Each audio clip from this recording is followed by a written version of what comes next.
어찌하여 바라보고만 있느냐라는 제목으로 함께 나누도록 하겠습니다.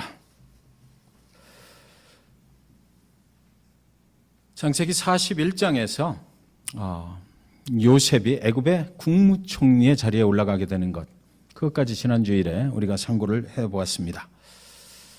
이제 파워포인트를 한 장 넘겨주시기 바랍니다. 저 사람의 사진이 저기 나오고 있는데 16세기 스페인의 탐험가인 후안 폰세 데 레온의 사진입니다. 당시 콜럼버스하고 같이 신대륙 그 탐험에 참여하기도 했던 사람인데요. 그 당시에 많은 사람들이 신대륙을 발견을 하고 그곳에서 금을 캐서 아주 그 졸지에 부자가 됐던 많은 사람들이 있었던 그 시절에 살았던 그 사람입니다. 그런데 이 사람은요, 신대륙으로 올 때 금을 캐러 오지를 않고 아주 엉뚱한 탐험을 또 시작을 하게 됐던 것이에요. 후안 폰세 데 레온은 금이 아니라 인간의 생명을 늙지 않고 자꾸만 젊어지게 만드는 그 생명의 샘을 찾겠다라고, 그것이 어딘가에는 신대륙 가운데 분명히 있을 것이다 라는 확신을 가지고 그 탐험을 시작했던 것입니다. 스페인 정부하고 내가 그 샘을 분명히 찾아낼 텐데 그 생명의 샘을 찾으면 나에게 독점 영업권을 주는 것으로 이렇게 계약을 하고, 그리고 나서 스페인에서 허락을 받아서 이 신대륙 탐험에 올랐습니다. 그가 가고자 했던 곳은 한 섬이었다라고 그래요.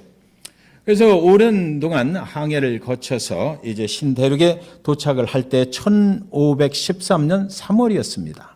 그곳에서 출발을 하고 이제 세 척의 배 그리고 200명의 병사들을 스페인 정부에서 받아가지고 마법의 샘을 찾아서 스페인을 떠났던 것이죠.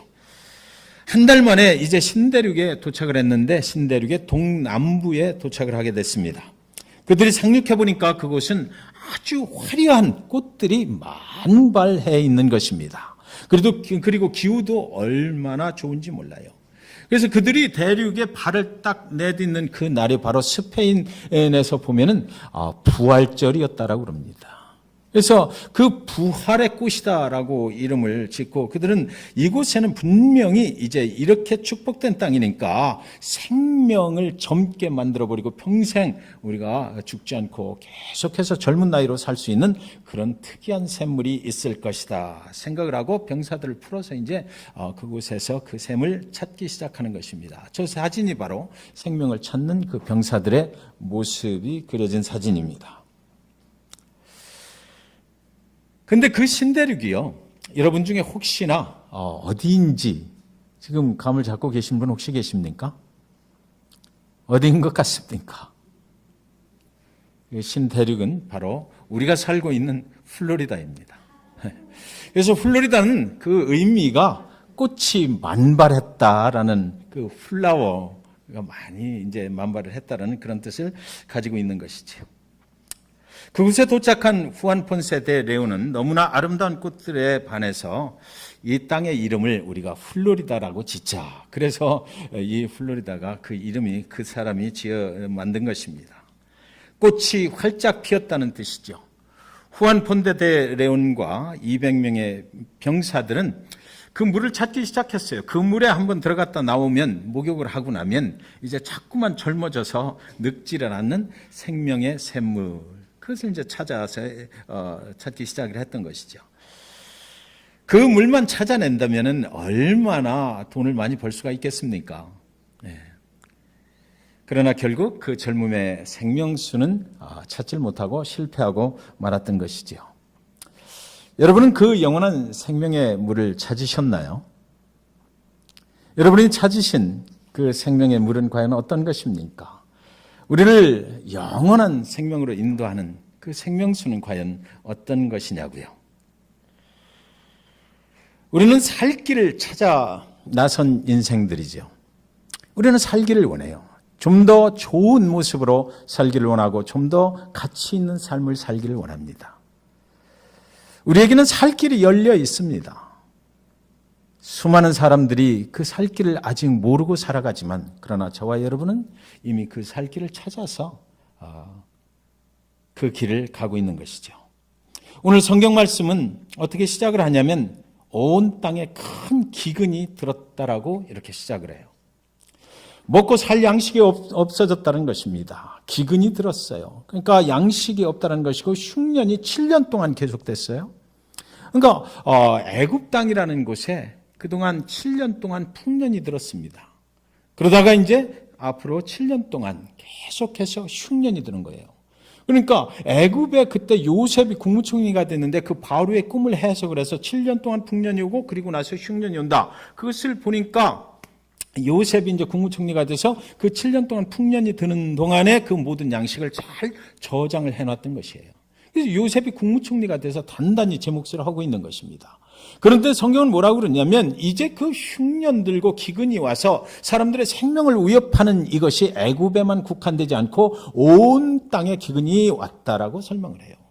그러니까 그 요셉의 아버지 야곱이 살고 있는 그 가나안 땅에도 기근이 왔다라는 것이죠. 그래서 이들은 이제 살 길을 찾아야만 됐던 것이에요. 그래서 그 야곱은 그 가족을 인도해야 되니까 그 자녀들과 함께 살고 있었는데 이때부터 귀를 쫑긋 세우고 어디로 가면 살 수가 있는가 찾아내기 시작하는 것입니다. 그런데 어느 날 소식이 들려오는데 애굽에는 양식이 있다더라. 애굽으로 가면 살 수 있다. 그렇게 하고 많은 사람들이 줄을 지어서 피난의 행렬처럼 애굽으로 가고 있는 것입니다. 야곱의 가족들도 이제 애굽으로 가야만 살 수 있는 이런 상황이 된 거예요. 42장 1절 2절에 보면 그때 야곱이 애굽에 곡식이 있음을 보고 아들들에게 이르되 너희는 어찌하여 서로 바라보고만 있느냐. 야곱이 또 이르되 내가 들은즉 저희 애굽에 곡식이 있다 하니 너희는 그리로 가서 거기서 우리를 위하여 사오라. 그러면 우리가 살고 죽지 아니하리라. 지금 기근 앞에서 살고 죽는 것이 문제죠. 양식을 얻으면 사는 것이고 그렇지 않으면 죽는 것입니다. 그런데 이때 야곱이 말을 하기를 우리 가족이 전부 다 같이 애굽으로 내려가서 거기서 살면 된다라고 말하지 않아요. 야곱이 그 자녀들에게 말을 하기를 너희는 어찌하여 서로 바라보고만 있느냐 이렇게 말합니다. 지금의 상황은 기근이거든요. 자, 여러분의 가정에 기근이 왔다. 한번 생각해 보시기 바랍니다. 여러분이 근데 남편이요, 자녀들의 아버지예요. 가정을 책임져야 되는 그런 위치에 있으신 분들이다. 우리 남편분들하고 아빠들이 여기 계시지만 그런 위치에 있는 사람들이 기근이 왔을 때 그 가정의 갈 길을 결정을 해야 되잖아요. 그렇죠. 야곱이 바로 그런 사람, 그런 위치에 있었던 것이거든요. 그냥 가만히 있으면 이제 죽고 말 형편이 됐어요. 근데 애굽에 가면은 살 길이 있다. 거기는 양식이 있다라는 것을 알게 된 것입니다. 그곳에 가서 양식을 사오면 살 수 있다라고 이제 야곱이 말을 하는데 그러면 나는 집에 있을 테니까 너희는 갔다 오라 이렇게 말해요. 너희는 왜 서로 바라만 보고 있느냐.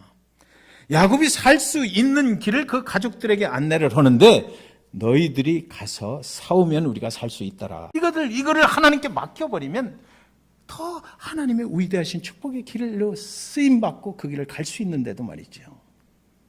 야곱은 다른 아들들에게만 어찌하여 바라보고만 있느냐라고 말하는 것이에요. 그러니까 얘는 아니다 이거죠. 나는 얘를 지켜야 된다는 것입니다. 여러분 만약에 그 자녀들이 가서 애굽에 가서 돌아오지 않으면 어떻게 될까요? 한번 생각해 보셨어요? 돌아오지 않고 자기하고 베냐민만 거기 남아서 굶어 죽는 거예요, 여러분. 네, 그렇지 않아요. 그래서 이 베냐민을 움켜쥐고 있는 야곱의 모습이 그리고 하나님께서 그 살 길을 마련해 주셨는데도 이 베냐민 내가 사랑하고 있는 것, 내가 요거는 절대로 놓을 수 없다. 내가 이것만은 내가 지켜야 된다. 이것까지 내가 없어져 버리면 내가 두려워서 살 수가 없고 내가 이거를 놓으면 내 생명의 끝이 올지도 모른다라는 이런 두려움 때문에 믿음으로 하나님께서 열어주신 길을 가지 못하고 있는 그 모습이 어쩌면 오늘 저와 여러분의 모습은 아닌지 모르겠다라는 것이죠. 네. 여러분한테 지금 가장 소중한 것이 무엇이에요? 여러분이 가지고 계신 것 중에서 정말 내놓기 힘든 것이 무엇입니까? 하나님 앞에라도 나는 하나님 내가 믿어. 하나님 원하시는 대로 내가 다 할 수 있어. 그러나 이것만은 안 돼. 혹시 야곱처럼 여러분의 자녀는 아니신가요? 오늘 성경은 그걸 저와 여러분에게 묻고 있어요. 하나님은 더 좋은 것으로, 더 훌륭한 것으로, 더 축복된 길로 갈 수 있도록 이미 열어주셨는데도 불구하고 저에게는 어쩌면 중앙침례교회일 것 같아요. 제가 이 말씀을 묵상하면서 그 생각했어요.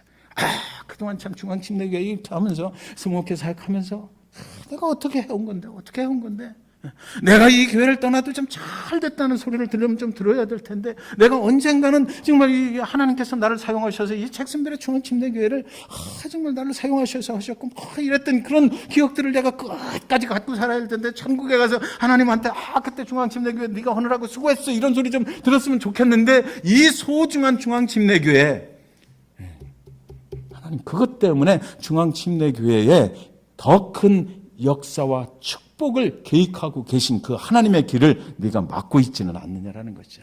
왜 하나님이 열어주시는 길을 못 가느냐라는 것이에요. 무엇 때문에 이 중앙침례교회를 이렇게 해왔는데 잘못 건드리면 큰일 날 텐데 라는 이런 생각 아니겠습니까? 저와 여러분에게도 이런 일은 얼마든지 일어납니다. 과거에 겪었던 어떤 트라우마 그것이 오늘의 인생을 살아가는데 큰 영향을 미쳐서 오늘 내가 하나님 앞으로 나아가는 나의 발목을 잡아매고 있지는 않느냐라는 것이죠. 과거에 내가 교회에서 받았던 상처 때문에 사랑하는 자녀들을 상처를 받을까 두려운 마음으로 너희들은 교회에 오지 마라고 말하고 있지는 않아요. 교회에 오면 다친다라는 거죠.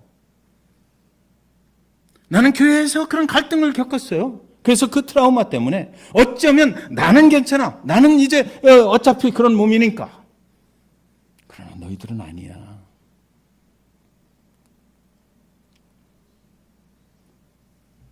오늘 야곱은 사실은 한 가정을 믿음으로 책임지는 아버지이니까 다 함께 나를 따라 애굽으로 내려가자라고 해야 되는 것 아닙니까? 같이 가자. 다 툴툴 털고 일어서야 돼요. 애굽에 살 길이 있는데 왜 자신은 그곳으로 가지 않느냐? 성경은 그것을 내가 지금 오늘 현재 사랑하는 것 그것을 내놓을 수 없기 때문이라고 그것에 대한 두려움 때문이라고 그것을 잃을 것만 같은 그 두려움 때문이라고 말해요. 오늘 현실 속에 내가 이렇게 수고해서 이루어 놓은 나의 가정 내 자녀 아무리 살 길이 저기 있다 하더라도 그곳에서 그들이 혹시나 상처를 받을까 두려워하는 그것 때문에 나는 이것을 지켜야 된다는 그 생각이죠. 저와 여러분에게 이런 상처가 오늘 하나님 앞으로 나아가는데 두려움으로 작용을 한다면 여러분 이사야서 40장 31절 말씀을 한번 보시기 바랍니다. 오직 여호와를 앙망하는 자는 새 힘을 얻으리니 앙망한다는 게 뭐예요? 여호와가 원하시는 길로 가기를 사모하는 거거든요. 그 자는 새 힘을 얻으리니 독수리가 날개치며 올라간 같을 것이요 다른 박질하여도 곤비하지 아니하겠고 걸어가도 피곤하지 아니하리로다 하는 것입니다. 이 말씀이 하나님의 말씀입니다. 이 말씀이 저와 여러분을 향하신 하나님의 말씀이에요. 새 힘을 주시겠다는 것이에요. 하나님을 의지하라. 하나님을 사모하라는 것이에요. 그분을 의지하고 앞으로 나아가면 독수리가 상공을 날아가는 것처럼 저와 여러분의 인생을 그분께서 붙잡아 주시고 살려주실 것 그것을 믿으라라고 하나님의 말씀으로 우리를 도전하신 것입니다. 세 번째로 어찌하여 바라보고만 있느냐라는 말씀은 오늘 저와 여러분을 향하신 하나님의 말씀이라고 생각합니다. 여러분 한 어린 아이가 밴딩머신에서 동전을 넣고 코카콜라 병을 사는 거예요. 동전 넣고 코카콜라 딱 눌렀어요. 1불 25센트. 코카콜라 병이 뚝 떨어지는 소리가 납니다. 근데 떨어지다가 이게 밴딩머신이 고장이 난 거예요. 어딘가 툭 걸렸어요. 그래서 손을 집어넣는데 그 어린 소년의 손가락 끝에 이게 잡히는 거예요. 근데 완전히 떨어져야 이게 쉽게 끝날 텐데 중간에 멈춰버린 겁니다. 그러니까 그 소년이 그 손을 넣어가지고 그걸 꽉 이제 움켜잡고 어떻게든지 해서 좀 빼내려고 그러는 겁니다. 그런데 도저히 안 되는 거예요. 하다가 안 되니까 팔목이 아프니까 이제 울기 시작하는 거죠. 주변에 사람들이 막 모였어요. 사람들이 와서 빨리 빼라. 뒤에서 막 잡아주고 막 해도 도저히 안 돼요. 애는 막 울고. 그러다가 얼마 시간이 지나니까 아빠가 그 소식을 듣고 달려왔습니다. 그래서 아빠가 옆에 와서 그 소년에게 귓속말로 얘기를 해요. 예, 손을 펴. 손을 피면 되는 거예요. 그거 코카콜라 그거 움켜 잡고 있으니까 그게 빠져나오나요? 손이 안 빠져나오지. 손을 딱 놓으면 싹 하고 빠져나오는 것입니다.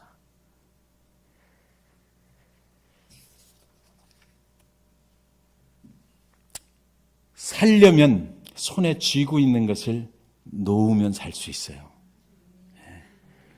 우리는 생각하기를 많은 것을 쥐면 더 잘 살 수 있다고 생각하거든요. 그러나 하나님은 생각하시기를 내 손에 있는 것을 놓으면 내가 채워주리라 그러셔요. 우리는 하나님이 함께 하신다고 그래요. 저와 여러분에게 하나님이 함께 하시고 교회 후에도 하나님이 함께 하신다고 우리는 말해요. 그런데 그래서 어떻게 됐다는 겁니까? 하나님이 저와 여러분하고 함께 하시면, 여러분의 가정에 함께 하시고 여러분의 인생 가운데 함께 하시면 그래서 어떻게 됐다는 거예요?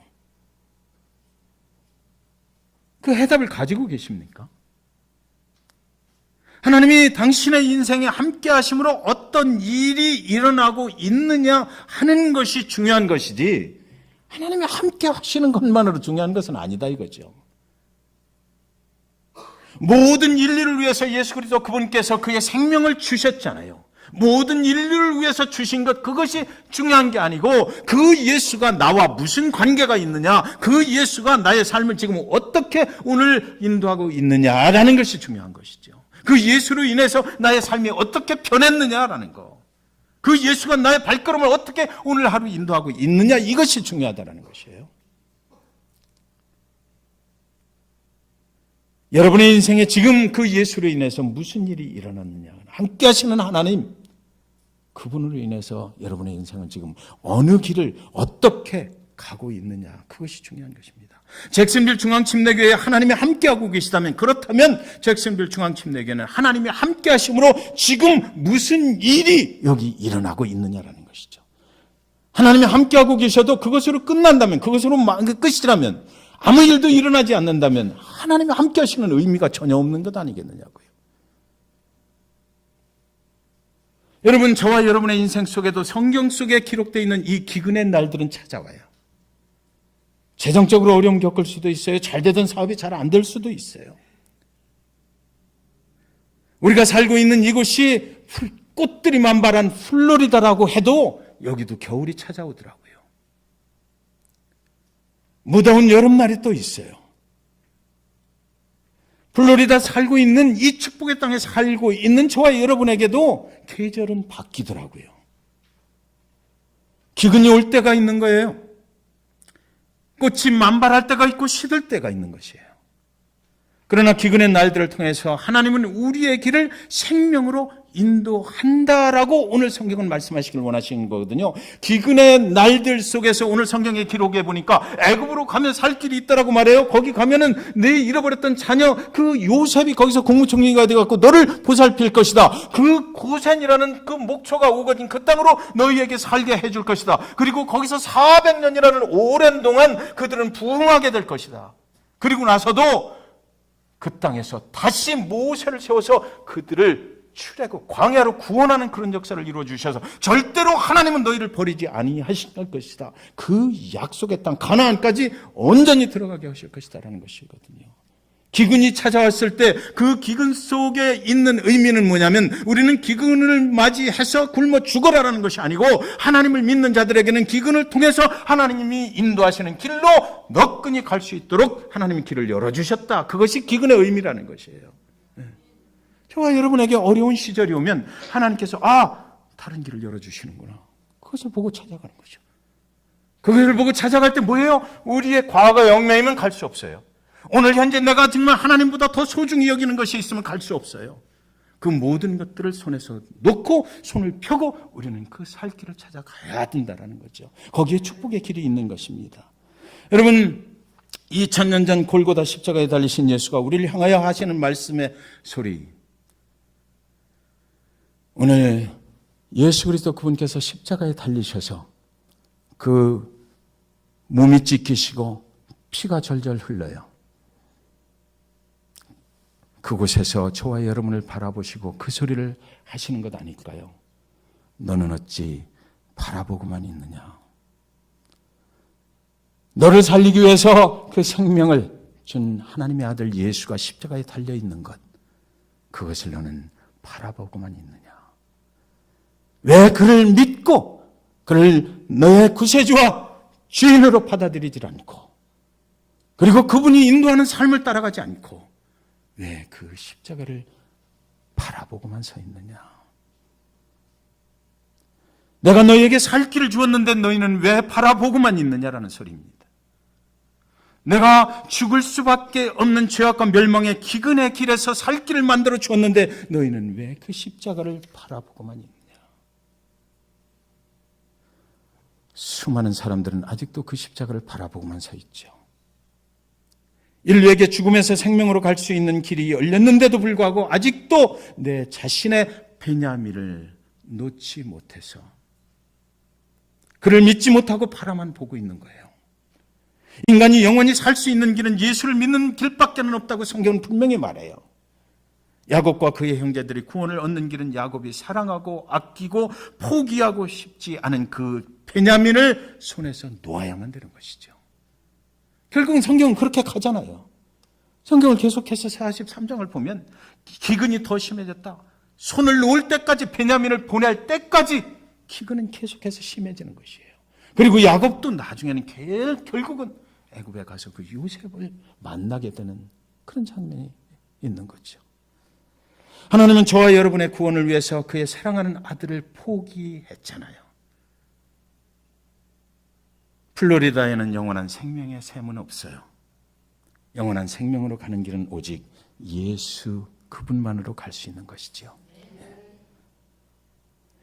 여러분의 손에 포기할 수 없는 어떤 것을 쥐고 계시진 않습니까? 이것마저 놓아버리면 내가 어떻게 산단 말인가 두려운 것이 있진 않나요? 생명 대신 예수께로 나아가는 여러분의 발목을 잡고 있는 것은 무엇이냐고요? 왜 좀 더 우리는 가까이 다가가지 못하는 것입니까? 왜 나를 위해 생명을 주신 하나님 앞으로 담대하게 나아가지 못하고 머뭇거리고 있는 것입니까? 왜 우리는 하나님의 아들이신 예수가 우리에게 영원한 생명의 길을 열어주셨는데도 바라만 보고 있는 사람들이 있는 것입니까?